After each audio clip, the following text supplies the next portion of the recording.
CMR shopping mall Dasara ధమాకా offers అద్భుతమైన offers తో పాటు అబ్బురుపరిచే స్పాట్ గిఫ్ట్స్.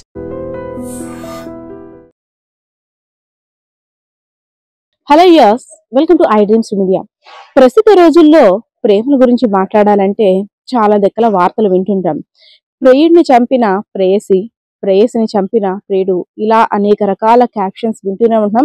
ఒక్కొక్క ఇన్సిడెంట్ ని చూస్తున్నట్టయితే వామ్మో ఈ ప్రేమకి దోమకి నమస్కారం అని కూడా చాలా మంది భయపడిపోయే పరిస్థితి. కానీ నేను ఇప్పుడు చెప్పబోయే ప్రేమ గురించి వింటే మాత్రం ఒక విషాదగాథని మీరు చెప్తారు. అంటే ఇంతలా ప్రేమించే వ్యక్తులు కూడా ఉంటారు అనే ఆలోచన మీలోనైతే కలుగుతుంది. రీసెంట్ గా విజయనగరం జిల్లాకి చెందిన ఒక యువకుడు, అంటే 17 సంవత్సరాలకు బాలుడు ఒక ఆశ్రమంలో దొంగతనం జరిగిందని నిమిత్తం ఆ కేసుకి సంబంధించి ఆ యువకుడిని పోలీసులు అరెస్ట్ చేశారు. అరెస్ట్ చేసిన తర్వాత 17 సంవత్సరాల కాబట్టి జువైనల్, నీ తరపు బంధువులు ఎవరైనా ఉన్నారా నీ గురించి తెలియజేశామంటే ఆ యువకుడు ఒక యువతి నెంబర్ అయితే ఫోన్ నెంబర్ ఇచ్చాడు. ఆ యువతి ఆచూకీ కూడా చెప్పాడు. ఆ యువతి ఎవరంటే గుజరాత్ కి సంబంధించిన ఒక మహిళ. ఆమె ఎవరో కాదు, రోడ్డు మీద బెలూన్స్ అమ్ముకుంటూ మనం చూడొచ్చు, సిగ్నల్స్ పాయింట్స్ దగ్గర గట్టా బెలూన్స్ పెన్స్ అమ్ముతుంటారు. ఆ అమ్మాయికి ముందే నేర చరిత్ర ఉన్న ఈ అబ్బాయికి ఇద్దరికి కూడా ఒక రిలేషన్ ఏర్పడింది. ఇద్దరు కూడా పెళ్లి చేసుకోకపోయినా ఒక బంధానికి కట్టుబడి ఒక అమర ప్రేమికులా జీవిస్తున్నారు. ఇలాగా మీ తరపు వ్యక్తిని, మీకు సంబంధించిన అబ్బాయిని పోలీసులు అరెస్ట్ చేశారు.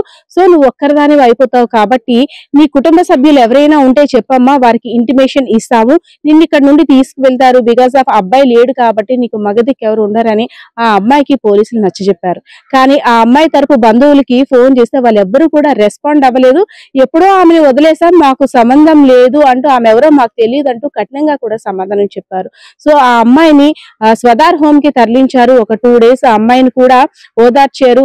ఒంటరితనాన్ని ఫీల్ అయ్యి నాకు ఎవరూ లేరు, నేను నమ్ముకున్న వ్యక్తి జైల్లో ఉన్నాడు. పోలీసులు కూడా చెప్పింది ఏంటంటే తన మీద ఉన్న నేర చరిత్ర కారణంగా కొద్ది రోజుల్లోనైతే వచ్చే పరిస్థితి కాదు, శిక్ష కూడా పెద్దది పడే అవకాశం ఉంది కాబట్టి నువ్వు ఇక్కడ ఉండడం క్షేమం కాదమ్మా, నీ కుటుంబం దగ్గరికి వెళ్ళిపో అని పోలీసులు చెప్పిన మాటలు ఆమెను ఎంత కలవరపరిచాయంటే, నా అనుకున్న మనిషి నా దగ్గరికి నేను ఎప్పుడు కలుస్తాను కలవను, నా పరిస్థితి ఏంటి, నేను తాను లేని ప్లేస్ లో నేను ఉండలేను, ఒంటరిగా బ్రతకలేనని ఆమె స్వదార్ హోమ్ లో ఉన్న ఆమె తన ప్రియుడి కోసం వేచి చూసి ఆత్మహత్య చేసుకున్న ఘటన నిజంగా తీవ్ర కలకలం రేపింది.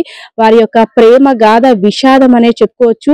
ప్రస్తుత రోజుల్లో చూస్తున్నట్టయితే బంధం కోసం కట్టుబడి ప్రియుడు రాడు అని తెలుసుకునే ఆమె, ఇంకా నా ప్రియుడు ఎప్పటికీ వస్తాడో అప్పుడు నా పరిస్థితి ఏంటో అని తెలుసుకున్న ఆ ప్రేమ గాథ విన్న వాళ్ళందరూ కూడా ఎస్, లవ్ అంటే ఇదేరా, ప్రేమ అంటే ఇలా ఉండాలరా అనే కామెంట్స్ అయితే వినిపిస్తున్న పరిస్థితి కనిపిస్తా ఉంది. కెమెరా పర్సన్ బాలకృష్ణతో Padma, I dreams media, Vizianagaram. నిజంగా ప్రస్తుతం ఉన్నటువంటి సమాజం దేనికి ప్రయారిటీ ఇస్తుంది? ఆర్థిక సంబంధాల చుట్టూ మాత్రమే తిరుగుతుంది. మళ్ళీ ఎన్నికలంగానే చాలా విరక్తి కలుగుతుంది. మంచి అనిపిస్తుంది కదా, లేడీస్ కూడా ఛాలెంజింగ్ జాబ్స్ చేసినప్పుడు చాలా బాగుంటది. ట్రాఫిక్ అసిస్టెంట్స్ గా నియమించిన ట్రాన్స్జెండర్స్ అందరితో సాల్యూట్ చేయించుకుంటున్నారు. ఫుడ్ డెలివరీ ఇవ్వటానికి వెళ్ళినటువంటి డెలివరీ బాయ్ అనిల్ పై కళ్ళ ముందు పెళ్ళండి